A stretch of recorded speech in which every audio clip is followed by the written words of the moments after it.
Assalamualaikum warahmatullahi wabarakatuh. Di sini saya akan menjelaskan modul 9 yaitu FHRP konsep. Di 9.1 ini First Hop Redundancy Protocol, yaitu batasan gerbang default.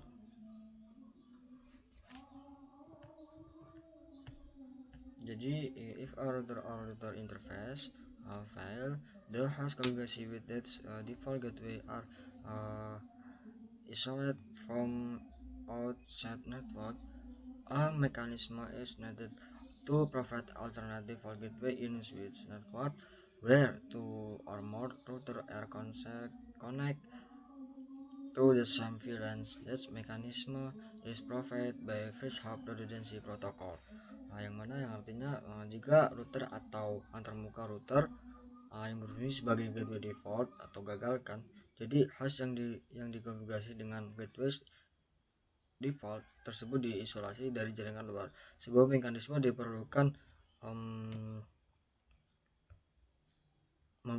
untuk menyediakan gateway default alternatif dalam jaringan yang dialihkan di mana dua atau lebih router terhubung ke VLAN yang sama. Jadi mekanisme itu disediakan oleh protokol redundancy hub pertama, FHRP.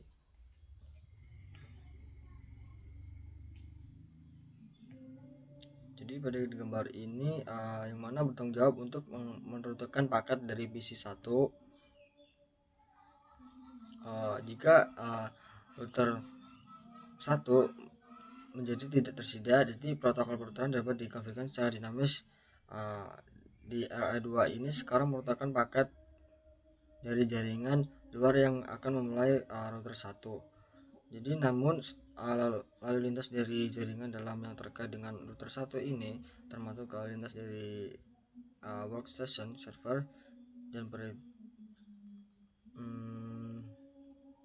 yang digali dengan router 1 ini sebagai gateway default mereka masih dikirimkan ke router 1 dan dijatuhkan. Jadi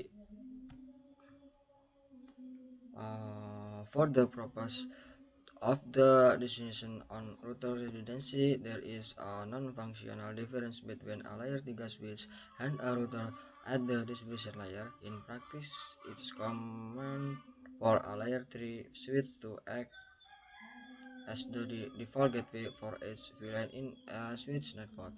The decision focuses on the functionality of routing regardless of the physical device used.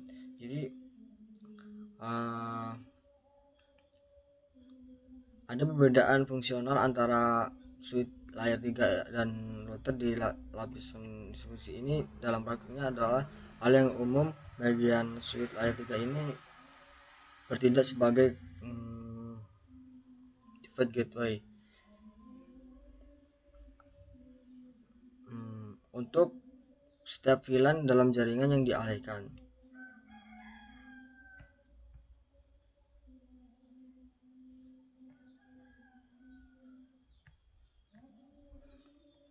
Jadi IPv6 device receive the default gateway address dynamically from the IPv6 router as advertisement. However, IPv6 device benefit with a faster failover to the new default gateway when using VHRP. Jadi perangkat IPv6 ini menerima alamat default gateway secara dinamis dari router ICMP versi 6. Namun perangkat IPv6 mendapat manfaat dengan failover yang lebih cepat ke default gateway yang baru saat menggunakan VHRP.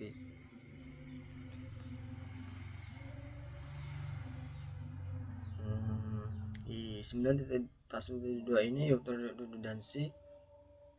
Jadi one way to prevent a single point of failure at the default gateway is to implement a virtual router. Jadi salah satu cara untuk mencegah satu titik kegagalan di default gateway adalah menerapkan router virtual.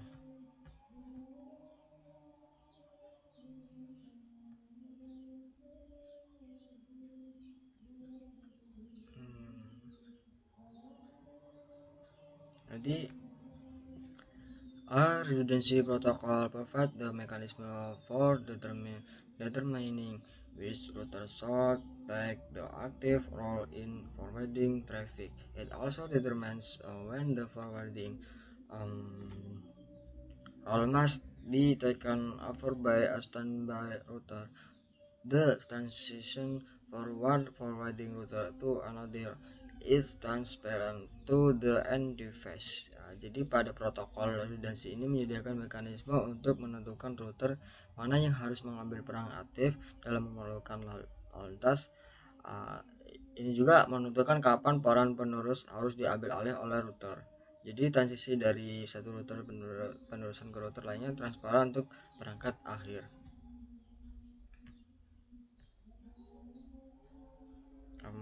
Step for router failure.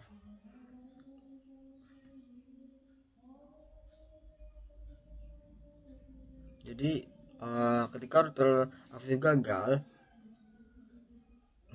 di sini ada 3 langkah yang terjadi ketika router aktif gagal. Yang pertama ada the standby router stop saying hello message for ada forwarding router atau router siaga berhenti melihat pesan hello dari router penerusan. Yang kedua, number 2, the standby router assessment the role of the forwarding. Router siaga mengambil peran router penerusan. Number 3, because the new forwarding router assessment both the IPv4 and MAC address of the retail router, the host device see no distribution in surface. Karena router penerusan baru mengasumsikan alamat IPv4 dan MAC dari router virtual, perangkat host tidak melihat gangguan dalam layanan.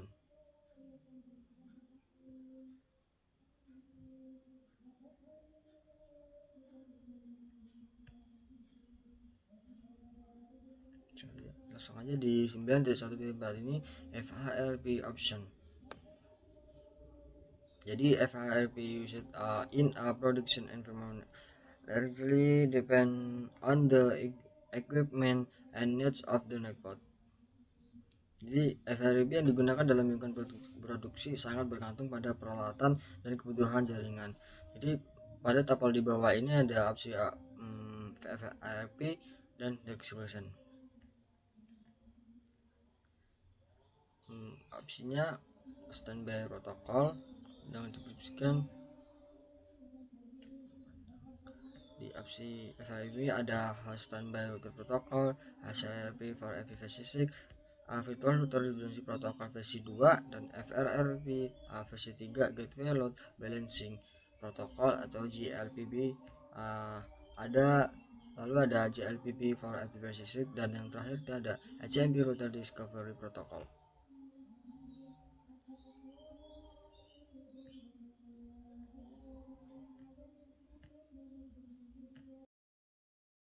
Jadi perkenalkan, nama saya Ahmad Yadiaksa. Untuk bagian part kedua dari modul 9 FHRP konsep ini, saya akan menjelaskan untuk pertama-tama dari HSRP overview.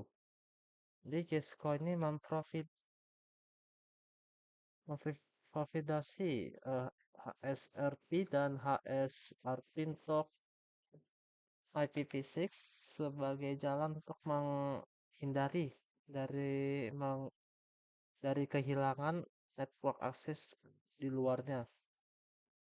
Kalau default routernya itu gagal.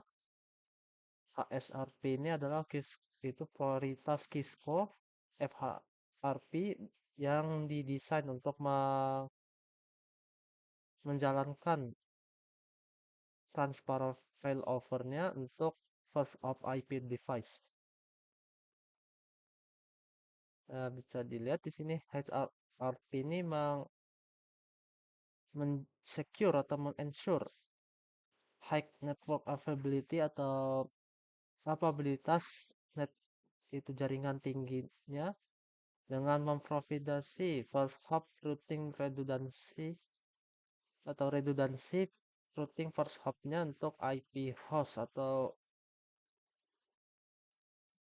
di jaringan konfigurasi dengan menggunakan IV default gateway. HRRP juga digunakan untuk beberapa grup dari router untuk menselect atau memilih device yang aktif atau device yang standby. Di grup di interface atau tampilan grup dari device-nya, aktif device ini adalah device yang digunakan untuk routing packets.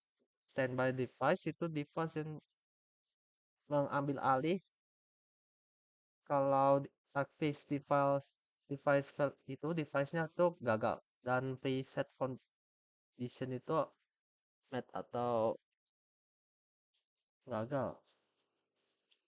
Fungsinya ini untuk memonitoring operasi status operasi dari SRP dari grup SRP-nya untuk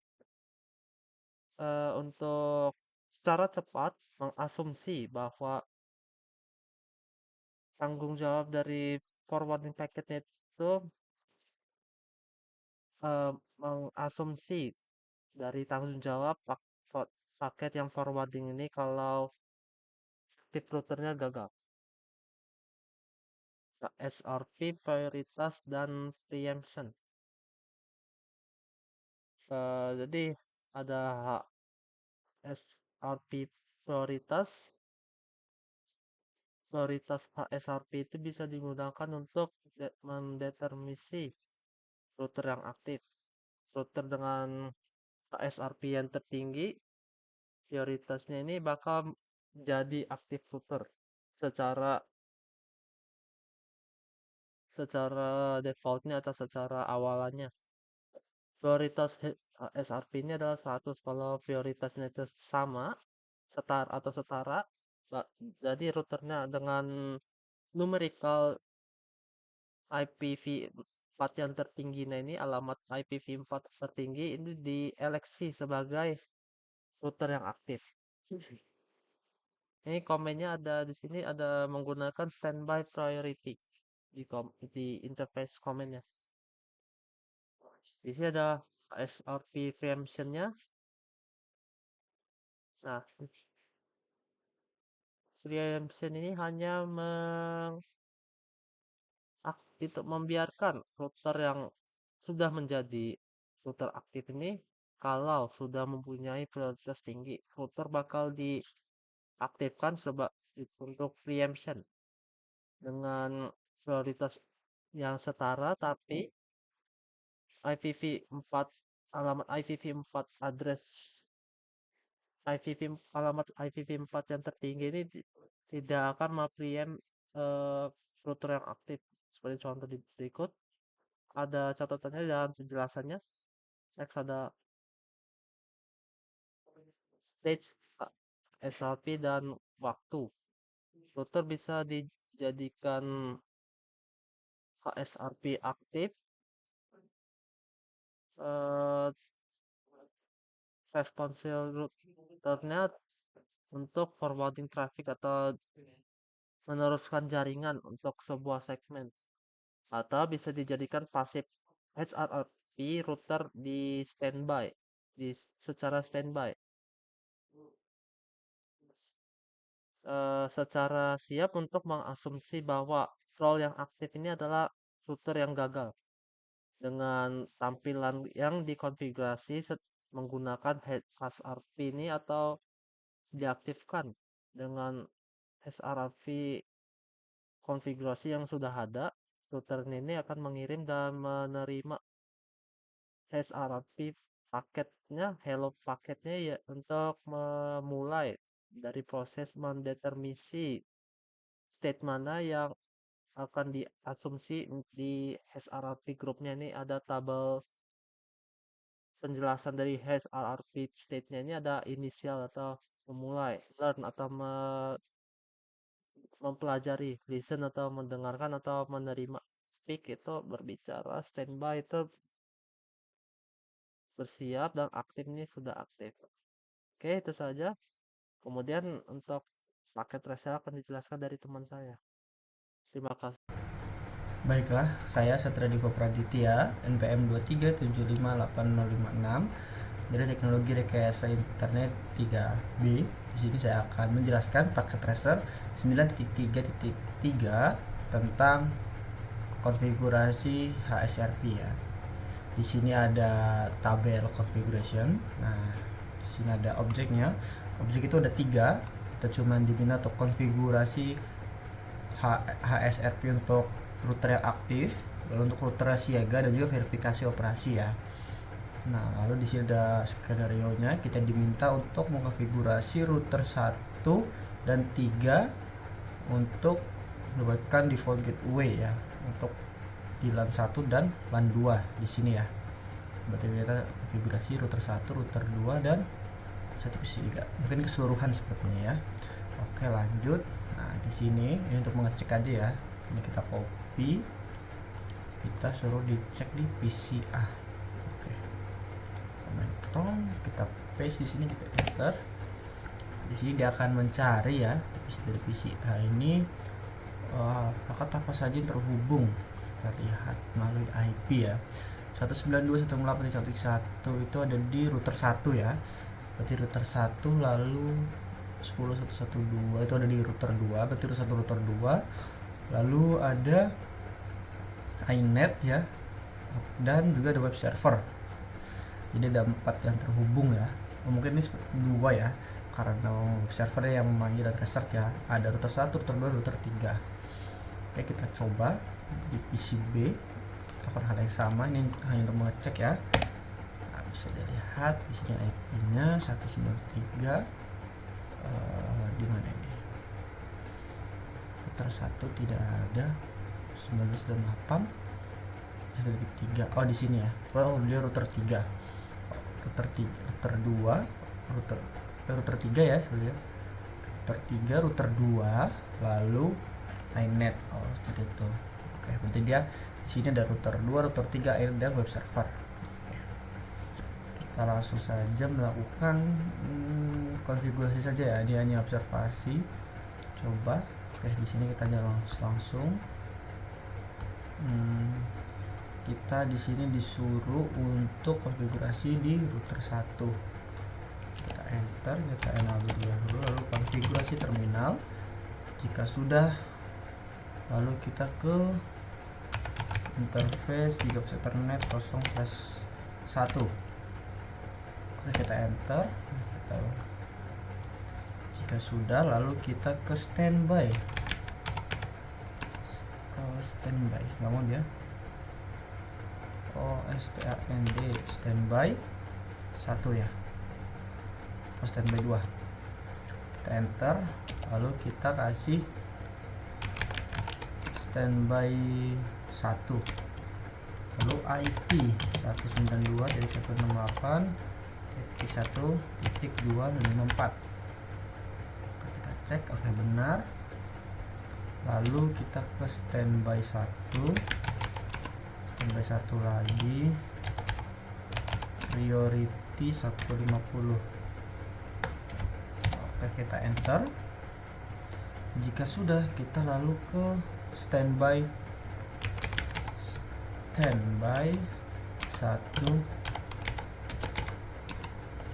help. Oke, kita enter. Oke, sudah ya.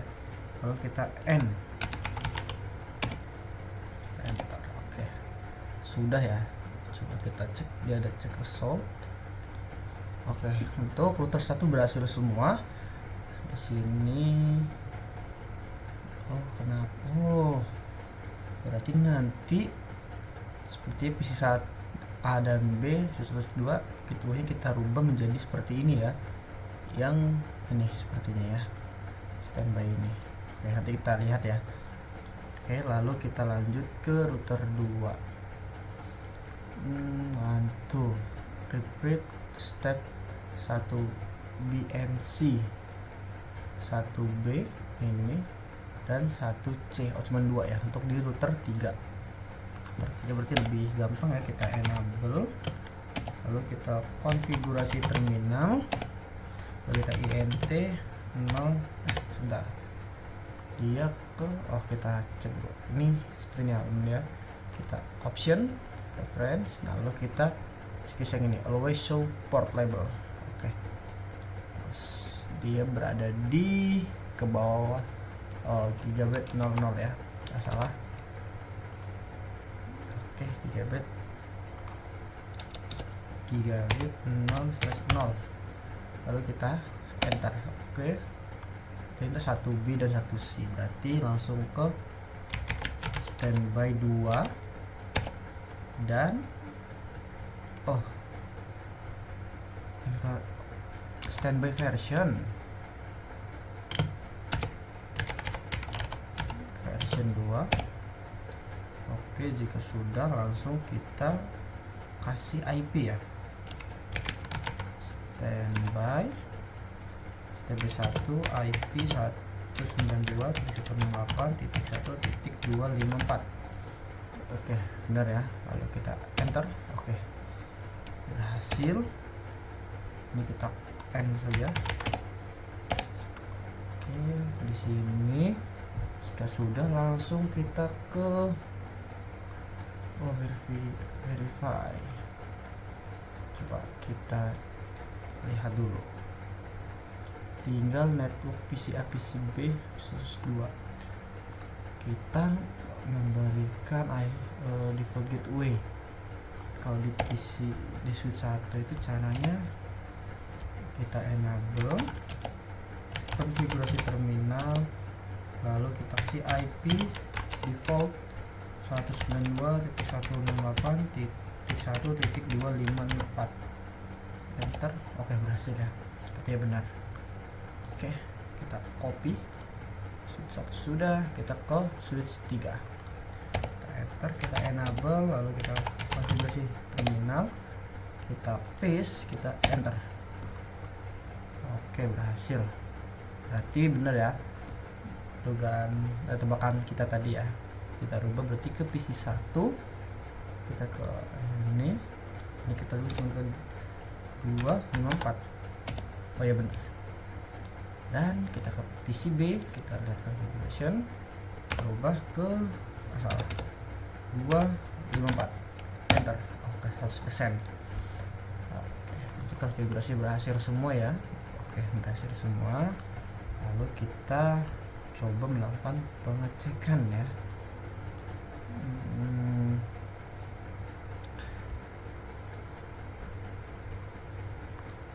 Oh, ini dia observasi make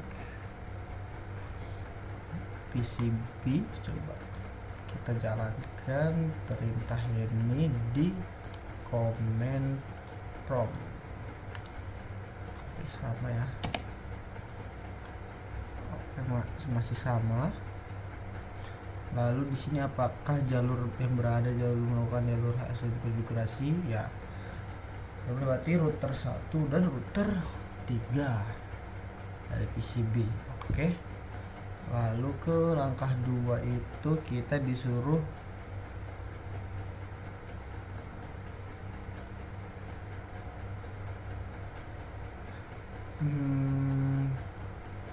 sebentar, kita disuruh select delete, lalu kita disuruh hapus router 1 ke switch 1 ini ya. Kita coba, lalu kita ke PCB, kita jalankan perintah yang sama, sepertinya masih sama ya. Oke, masih sama saja. Lalu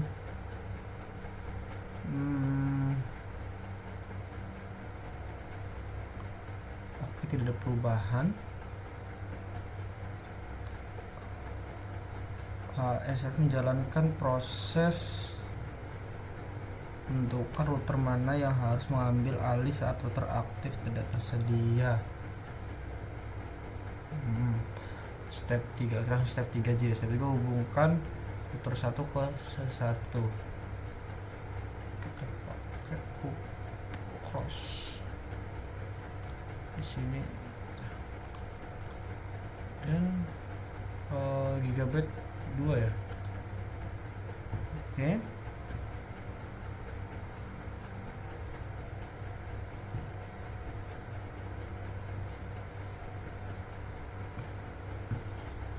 LTD mempercepat seperti sama saja di sini ya, tidak ada perubahan. 169 265 200 lalu hop, coba kita visi coba kita eksperimen ya, kita hapus bagian sini. Oke, kita ke visi B, kita lihat apakah masih sama. Dia akan membuat router 1. Kita lihat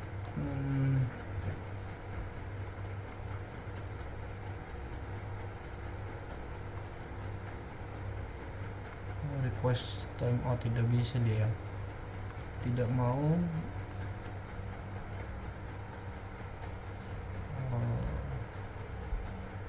Seperti tidak mau ya teman-teman ya, dia tidak mau melewati dari switch langsung ke router dalam RTO ya, request timeout ya. Oke, sebentar kita tunggu sampai selesai, lalu kita kembalikan lagi ya jalurnya. Seperti masih sama ya, request timeout ya. Oke, sudah request timeout, kita Ctrl C, Ctrl C. Coba di sini kita kembalikan jalurnya, lalu kita coba kembali LTD. Oke, kita coba.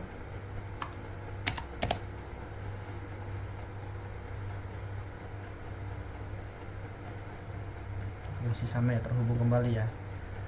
Oke, mungkin cukup sekian. Itu dia cara mengkonfigurasi konfigurasi HSRP ya pada paket tracer 9.3.3. Sekian presentasi dari saya dan juga kelompok kami. Apabila ada salah kata atau perbuatan yang kurang berkenan, kami mohon maaf yang sebesar-besarnya. Kepada Allah kami memohon ampun. Saya akhiri. Wassalamualaikum warahmatullahi wabarakatuh.